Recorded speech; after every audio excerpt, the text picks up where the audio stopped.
नमो नमः। मैं हूँ दीपज्योति दास। आप सभी को लर्न संस्कृत चैनल में स्वागत है। प्रीवियस वीडियो में हम लोगों ने डिस्कस किया था प्रथमा विभक्ति के बारे में। आज हम लोग डिस्कस करेंगे द्वितीय विभक्ति के बारे में। आइए प्रारंभ करते हैं।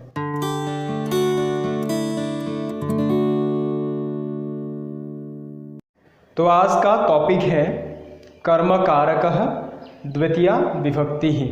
कर्म कारक में द्वितीय विभक्ति का प्रयोग होता है और इसका जो सिंबल है ये होगा को। तो इसमें मैं डेफिनेशन लिख दिया हूँ, एक बार पढ़ेंगे। कर्म कारक अर्थात जिस पर क्रिया का प्रभाव पड़ता है उसको कर्म कारक कहा जाता है। जिस पर क्रिया यानी वर्ब का प्रभाव पड़ता है, अथवा कर्ता यानी जो अंग्रेजी में सब्जेक्ट, क्रिया जो वर्ब अंग्रेजी में, के द्वारा जिसको सबसे अधिक चाहता है उसे कर्म कहते हैं। कर्ता ने क्रिया के द्वारा यानी वर्ब के द्वारा जिसको अधिक चाहता है उसी को कर्म कहते हैं।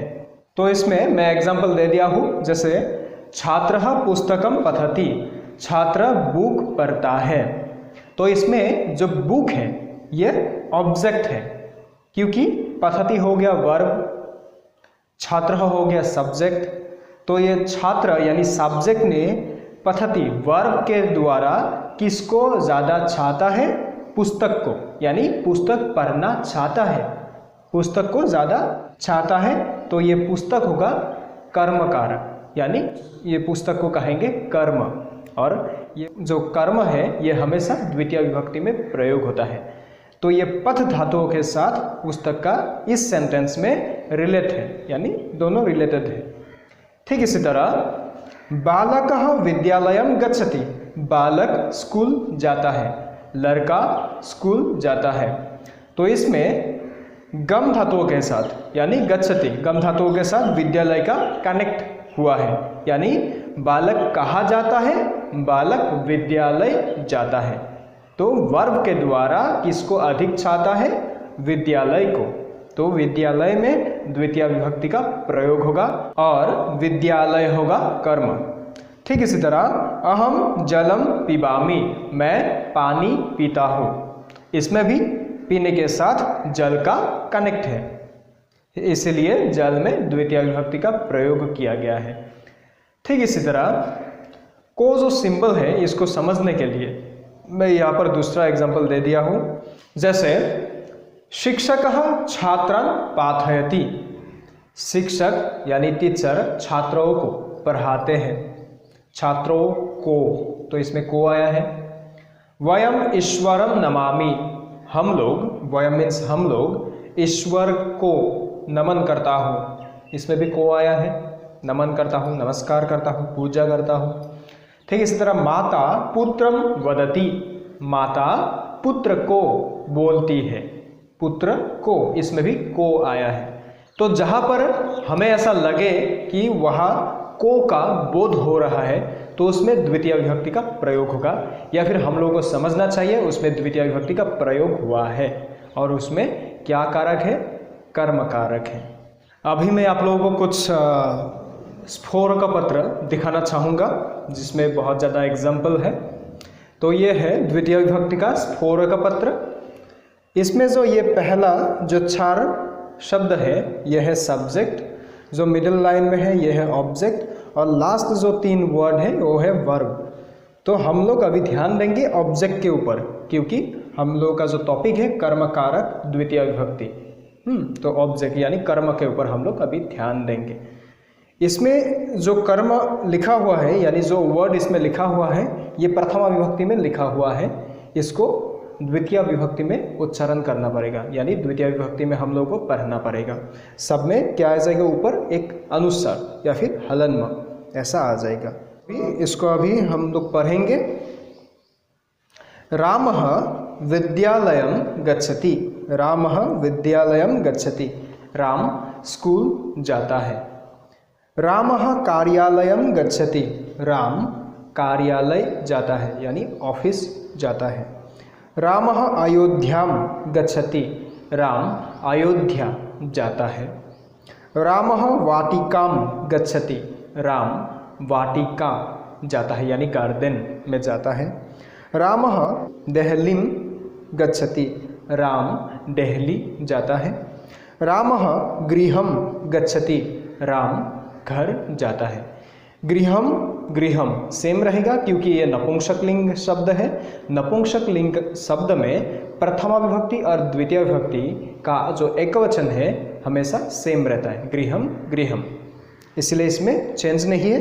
बाकी ये सब में एक अनुस्वार या फिर हलंत म ऐसा उच्चारण आ गया है, जैसे विद्यालयम व कार्यालयम, लास्ट में हलन म या फिर अनुस्वार ऐसा उच्चारण आ जाता है। ठीक इसी तरह रमा, रमा विद्यालयम गच्छति, रमा स्कूल जाती है। रमा कार्यालयम गच्छति, रमा ऑफिस जाती है। रमा अयोध्याम गच्छति, रमा अयोध्या जाती है। रमा वाटिकाम गच्छति, रमा वाटिका यानी गार्डन उद्यान जाती है। रमा देहलीं गच्छति, रमा दिल्ली जाती है। रमा गृहम गच्छति, रमा घर जाती है।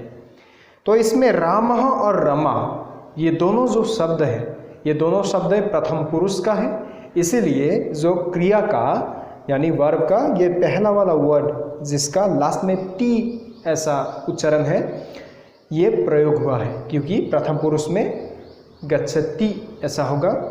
नेक्स्ट अभी हम लोग पढ़ेंगे अहम। अहम मीन्स मैं। अहम ये है उत्तम पुरुष का एकवचन, इसलिए इसका होगा गच्छामि, लास्ट में मी ऐसा रहेगा प्रोनाउंस। अहम विद्यालयम गच्छामि, मैं स्कूल जाता हूँ। अहम कार्यालयम गच्छामि, मैं ऑफिस जाता हूँ। अहम अयोध्याम गच्छामि, मैं अयोध्या जाता हूँ। अहम वाटिकाम गच्छामि, मैं गार्डन जाता हूँ। अहम गृहम गच्छामि, मैं घर जाता हूँ। अभी हम लोग पढ़ेंगे त्वम। त्वम होता है मध्यम पुरुष, जो अंग्रेजी में सेकंड पर्सन बोला जाता है। मध्यम पुरुष का त्वम एक वचन में प्रयोग होता है, इसलिए इसका जो वर्ब होगा गच्छसि होगा, लास्ट में सी रहेगा। त्वम विद्यालयम गच्छसि, तुम स्कूल जाते हो। त्वम कार्यालयम गच्छसि, तुम ऑफिस जाते हो। त्वम अयोध्याम गच्छसि, तुम अयोध्या जाते हो। त्वम वाटिकाम गच्छसि, तुम गार्डन जाते हो। त्वम देहलीं गच्छसि, तुम दिल्ली जाते हो।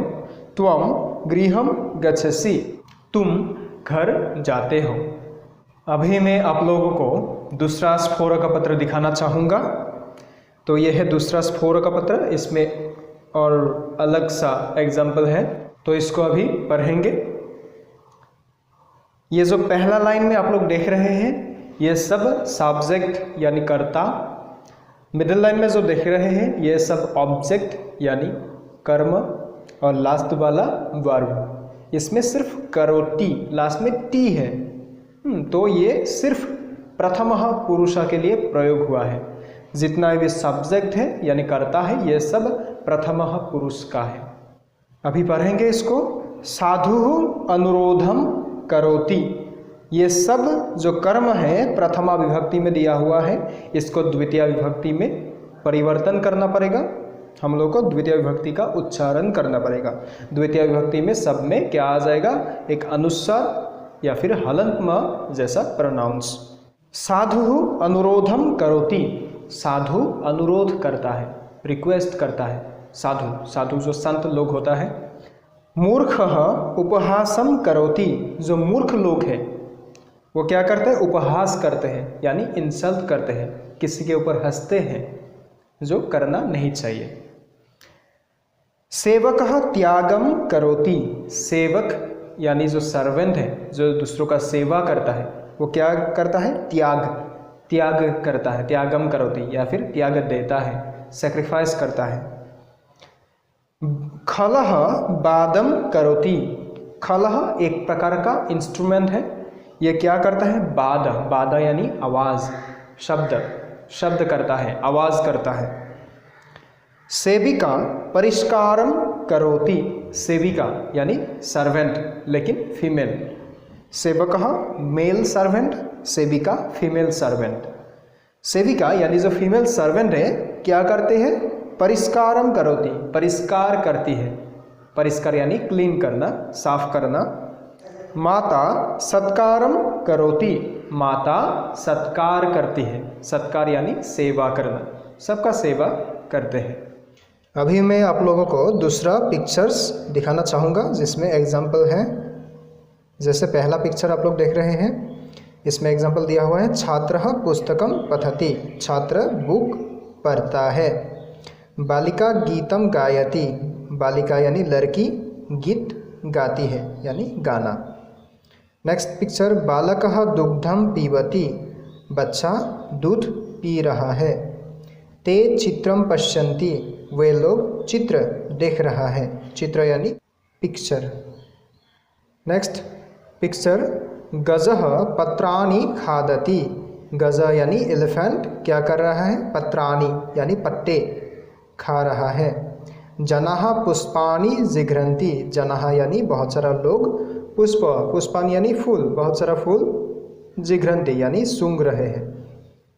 इस प्रकार के अन्य उदाहरण देखिए। अहम गीताम पठामि, मैं गीता पढ़ता हूँ या फिर लड़की के लिए पढ़ती हूँ। त्वम विद्यालयम गच्छसि, तुम स्कूल जाते हो। यूयम लेखान लिखत, तुम लोग लेख लिखते हो। लेख यानी नोट। आवम अध्यापकम नमावह, हम दोनों अध्यापक को नमन करते हैं। आवम पत्रिकाः पश्यावः, हम दोनों पत्रिका यानी मैगजीन देखते हैं। युवम फले खादतः, तुम दोनों फल खाते हो या फिर तुम दो फल खाते हो। त्वम पाठो स्मरसि, तुम पाठों को याद कर रहे हो। इसमें द्विवचन में प्रयोग हुआ है पाठो यानी दो लेसन। सैनिकाः देशम रक्षन्ति, सैनिक लोग देश को रक्षा करता है। कृषकाः हलम कर्षन्ति, फार्मर्स लोग जो खेत में करते हैं, जैसे इसको हल करना ऐसा बोलते हैं, हल चलाना या फिर हल से ज़मीन को खोदना। नेक्स्ट मित्राणि पत्रिके पठन्ति, मित्राणि यानी बहुत सारा फ्रेंड्स, पत्रिके पत्रिका पत्रिके पत्रिकाः द्विवचन में प्रयोग हुआ है। पत्रिके पत्रिका मीन्स मैगजीन, तो इसमें होगा दो मैगजीन। मित्राणि बहुत सारा फ्रेंड्स दो मैगजीन पढ़ते हैं या फिर पढ़ रहे हैं। नेक्स्ट वानराः फलानि खादन्ति, वानर यानी बंदर, बहुत सारा बंदर फलों को खा रहा है। ते ऊपरी कूदन्ति, वे लोग या फिर वे सब ऊपर, ऊपरी यानी ऊपर में कूदते हैं यानी जंप करते हैं। वयम ईश्वरम भजामः, हम लोग ईश्वर को भजते हैं या फिर प्रणाम करते हैं, नमन करते हैं, पूजा करते हैं, ये सब। नेक्स्ट आचार्यः सुवचनानि वदति, आचार्य सुवचन बोलते हैं यानी जो अच्छा वचन होता है। सह मधुरम वचनम कथयति, वह मधुर वचन कहते हैं यानी स्वीट, मधुर यानी स्वीट वचन कहते हैं। तो यहाँ पर ही आज का जो सेशन था द्वितीय विभक्ति कर्मकारक, यहाँ पर ही समाप्त होता है। हम लोग नेक्स्ट वीडियो में तृतीय विभक्ति के बारे में डिस्कस करेंगे। तब तक देखते रहिए मेरा चैनल। अगर मेरा वीडियो आप लोगों को पसंद आया है तो लाइक कीजिए, कमेंट कीजिए, शेयर कीजिए और सब्सक्राइब कीजिए। धन्यवाद।